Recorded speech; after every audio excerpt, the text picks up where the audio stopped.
Hi, good afternoon, everyone. Welcome to Tianliang Times. Today, I want to talk about a breaking news, which is about the death of former CCP leader Jiang Zemin. He died today, November the 30th, 2022. Usually, when a leader of a superpower country or political party passes away, people will discuss his political legacy. I would like to say Jiang Zemin reshaped China and the Chinese Communist Party in several ways. It is well known that Jiang became the CCP top leader by chance. It was right before the Tiananmen massacre in 1989, when hundreds of thousands of people gathered together in Tiananmen Square to appeal for democracy in China and a penalty on corrupted officials. The, the Politburo was divided then. Zhao Ziyang, then General Secretary of CCP, wanted to resolve the movement by having dialogues with students and following the rule of law, while Deng Xiaoping and then Premier Li Peng felt that they needed to crack it down with military force. Jiang Zemin chose to stand with Deng, and we all know that the Jiang Zemin, the massacre happened on June 4th, 1989, and thousands of students and Beijing residents were killed by tanks and machine guns, and Jiang Zemin was behind everything of it. Jiang became the beneficiary of those deaths. He was later promoted to be the CCP top leader because he supported the brutal and bloody massacre.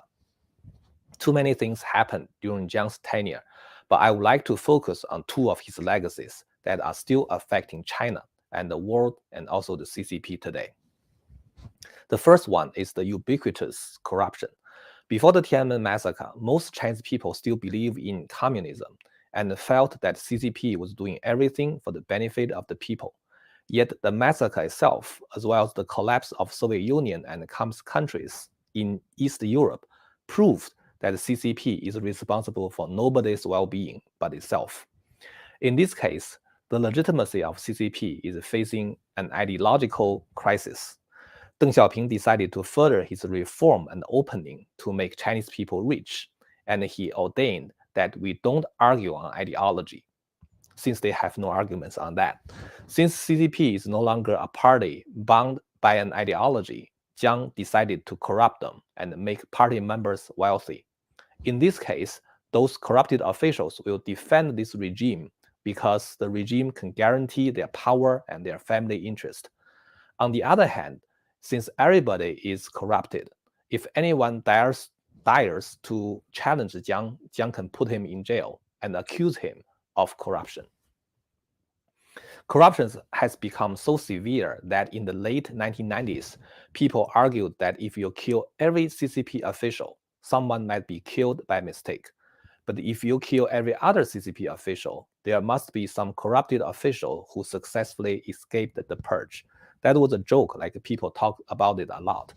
Therefore, no successors, no matter it's Hu Jintao or Xi Jinping, dare to touch this corruption issue, because if they purge all corrupt officials, the party will no longer exist. Jiang's second political legacy is the persecution of Falun Gong. Falun Gong is a spiritual movement guided by the principles of truthfulness, compassion, and tolerance. Since it benefits people's mind, body, and soul, it attracted 100 million followers in 7 years in China. But as a dictator, Jiang cannot allow there to be a large group of people who follow principles other than communist ideology. And he also feared that these people would respect the founder of Falun Gong, Mr. Li Hongzhi, more than him. In 1999, Jiang launched a political campaign to demonize Falun Gong and started to persecute this group of people brutally. Thousands of death cases were reported, and there must be many more. The key issue here is that Falun Gong followers are peaceful and have never violated any law. They are just exercising the freedom of belief, which was even written in the Constitution of China. When the persecution started, Falun Gong followers started to peacefully resist the persecution.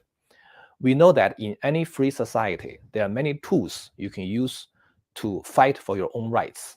You can use the media to rebut the baseless accusation. You can file a lawsuit to stop the government from abusing its power.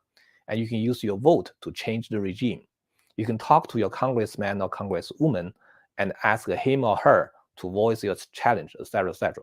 But in order to prosecute Falun Gong, Jiang Zemin has to destroy all the tools that can uphold justice. The consequence is really dire. When every single way of maintaining justice is damaged, Falun Gong is not the only victim group. So this is just like what Martin Luther King said, injustice anywhere is a threat to justice everywhere. Let me give you an example. China used to have a petition office to accept people's appeals by letters or visit. When the persecution started, in the beginning, Falun Gong followers used it as a window to dialogue with the government. And then Jiang Zemin decided to exclude Falun Gong followers from this petition process. People may still appeal for other reasons. For example, if their houses were forcefully torn down or the like, they can go there to appeal and accuse those local government officials did something wrong. But soon, corrupted CCP officials just label everyone who wanted to appeal as Falun Gong follower, because this is very effective. And this petition office was literally shut down for everyone. So in this case, not only Falun Gong people cannot appeal anymore, no other people can appeal. Another example is concentration camps. Falun Gong followers can just be thrown into it without any chance to appeal or seek the protection of law. Later, the concentration camps are used to persecute other people like the dissidents or Uyghur people now. Falun Gong people were among the first group of victims of live organ harvesting, and later many non-Falun Gong people also became victims of this crime. To persecute the Falun Gong, Jiang established an office called the 610 office because it was established on June 10th, 1999. The purpose of this office is to coordinate all government departments, military, propaganda departments, intelligence, education, etc., etc., to join the efforts of persecution, which totally reshaped the country's organization chart. Jiang also demonized Falun Gong principles of truthfulness, compassion, and tolerance. We can imagine what a society would be like if people just believe the opposite principles. Tocqueville said, quote, "America is great because she is good. And if America ever ceases to be good, she will cease to be great." We can also ask ourselves a simple question. If Chinese people believe in the opposite of truthfulness, compassion, and tolerance, can China still be a good country? So that's my comment for today for Jiang's two legacies. So if you have any comment, you're welcome to leave it under this video. Thank you very much, and we talk later.